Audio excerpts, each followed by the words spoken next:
Hey, welcome to Draw Tip Tuesday. My name is Koosje Koenen and I love drawing. I love creating. I love working in my sketchbook. And on this channel, I hope to inspire you to get busy in your own sketchbook and create a sketchbook practice like I have. Because drawing makes me very happy and life is better when you draw it. That's also the title of my book. So if you haven't bought my book yet, this might be the right time. Give it to yourself as a holiday gift or to someone else. Anyway, today we will draw together. Last week we looked at color and I hope you found an interesting palette for your drawing last week. And if you didn't, well, here's another chance. Because today I want to explore palettes and also use two different palettes on the same subject to see what the difference actually is and what the effect is. And let's just explore a little bit further, shall we? I am using my watercolors again today. Of course, you can also use colored pencils or crayons or whatever you prefer. And first I go to the website unsplash.com, an endless resource of photos of any kind. I type in Miami because I'm looking for pastel kind of colors and I get a lot of suggestions. You could go for the blue of the sky and the pinkish beige for the sand, but I'm looking for that typical architecture. So I keep scrolling and there it is. So I will start with that pastel green, mixing cerulean blue and warm yellow, and that gives me that sort of minty kind of green.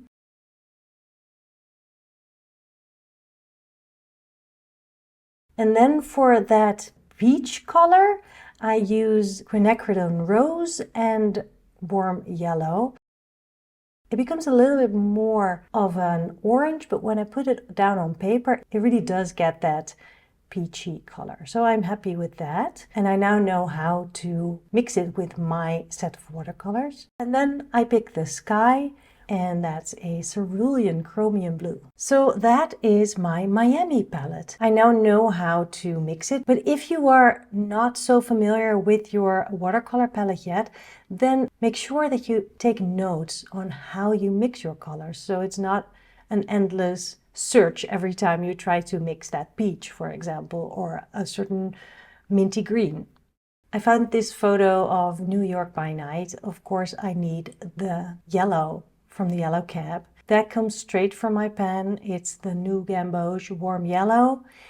And the bright pink in this photo really stands out to me. There's quite some repetition of bright pink because of the reflections as well. And of course, this is at night, so I'm adding a little bit of dark.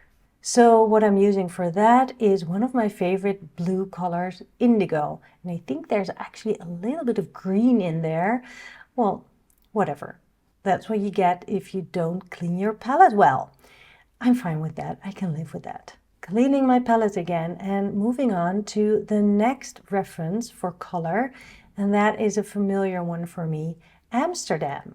I'm using Italian burnt sienna and mixing that with transparent pearl orange and some more of that burnt sienna and a little bit of quinacridone rose. And to me, that represents the color of the bricks. What else do we have in Amsterdam? More bricks and stone, right? So I am grabbing some burnt umber along with indigo to make it more gray. And that is a beautiful gray there. If you mix brown and blue, you always can create beautiful grays. And of course, there is some green in the city. I clean my brush and I pick up some sap green and I mix that a little bit with the gray that I just mixed, and that gives me a less bright and more natural green. So that is my Amsterdam palette. Moving on, let's go to Lisbon. Aren't you loving this virtual travel by color? So I'm picking up transparent pearl orange. That is basically my first color, the colors of the roof. And then I want a bright blue that can represent the water in the background. And then there's all these creamy whites in Lisbon. So I use sienna for that. and I use a lot of water to make it a creamy beige. And for the last palette, I chose Barcelona because it has these beautiful Art Nouveau colors. And I'm almost mixing the same color as I was for Miami. I can use that teeny tiny bit of cream and I add cerulean blue to that and a little bit of my Hansa yellow and some warm yellow. And that actually gives me that beautiful green on this building. I also see some bright blue, so I will pick up my ultramarine, and that looks good, but I want it to be a little bit more saturated. Straight from the pan, that will be easy. I clean my brush and then I pick up again my natural sienna, but with some more pigment this time because it has that warm ochre color in Barcelona. And now I have a collection of colors that I can pick from whenever I want. Now on unsplash.com I also found this photo, and this will be my reference photo. I will be drawing it twice because I want to use two different color palettes to see how that works out. So first of all, I will be doing the drawing, and I'm speeding it up because I don't want this video to be endless. This time I'm not doing a continuous line drawing, but it's wonky enough anyway.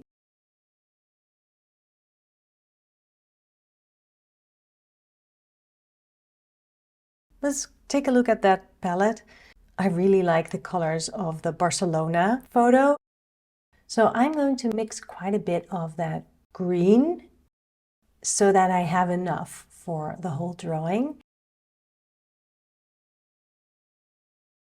And well, the ultramarine is just the ultramarine unmixed, and also the natural sienna is unmixed, so that's okay. I can just take that right out of the pan.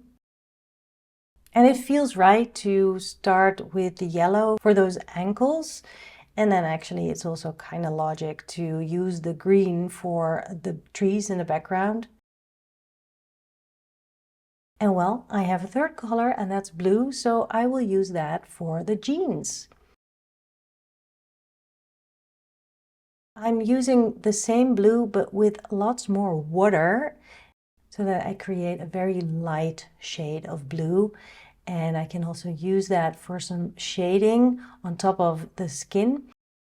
I'll drop in a little bit of the natural sienna into the trees, and let's make the sky blue. Feels like it's out of balance, so I am adding a little bit of dark on the dashboard.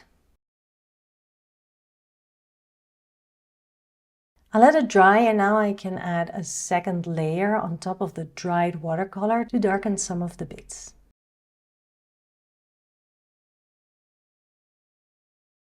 That was my Barcelona palette. Let's move on to another palette. Drawing the same thing again. And let's pick colors. I really like that New York City set. And it'll be easy. I don't need to mix them. They are all colors straight from the pen. The yellow I use again for the ankles. And then I'll also put some yellow in the background for the trees. Layer that with some more saturated yellow. And now let's go a little bit less conventional and make the sky pink. Add that pink to the shoes as well. And my ink hasn't dried completely, so there's a little bit of gray bleeding in, but that's fine. And the indigo is really great for the jeans. And if you use that quite unsaturated, you get this beautiful dark blue. So I use that for the dashboard. I use a light wash of it to add a little bit of shading and also to bring in another layer on the trees in the background. Some more shading, and that's it. Now, if you look at them side by side, they are very different in style and vibe and temperature. And if I would use the other palettes on this same drawing, I would get such different vibes on each drawing. I really hope that you will try it too. I hope this was helpful in any way, or inspiring, or at least entertaining. And I really hope that you will do some color explorations by yourself. If you need an assignment for this week, then go online. Go to unsplash.com. You will find many, many, many photos, or scroll through your own photos on your phone or on your computer. Go see if you find some photo albums maybe from way back when. But also look around. Maybe there's an interesting color palette in your street. The trees, the cars, the colors of the buildings, it can all inspire to create a palette. And you can start collecting palettes. So maybe at the start of your sketchbook, just dedicate one page for palettes. And every time you go somewhere and you're like, ooh, I love that blue combined with that yellow, and then there's a little pinkish, just put it down on that page, write down where it was, and then you'll have all these very custom-made color palettes that you can use whenever you like. It's just fun, and it makes you very aware of where you are. And even if you're not doing a drawing, then, well, at least you have picked some colors. Let's make your sketchbook as colorful, creative as you can, because why not, right? Just a few more things. I mentioned my book, and below this video I will put some more links that might be helpful for you, because I will be teaching an online workshop on drawing people in January. There are still some tickets left, but you have to be fast. So if you're interested, go get your ticket. And also in 2025, I have a whole bunch of workshops lined up, online and offline. Think about Spain, Italy, Lisbon, Germany. You can find all of it down below in the description of this video. And don't forget to subscribe to this channel so you don't miss out on my next Draw Tip Tuesday video next week. Now I will let you go. Go draw. See you. Bye.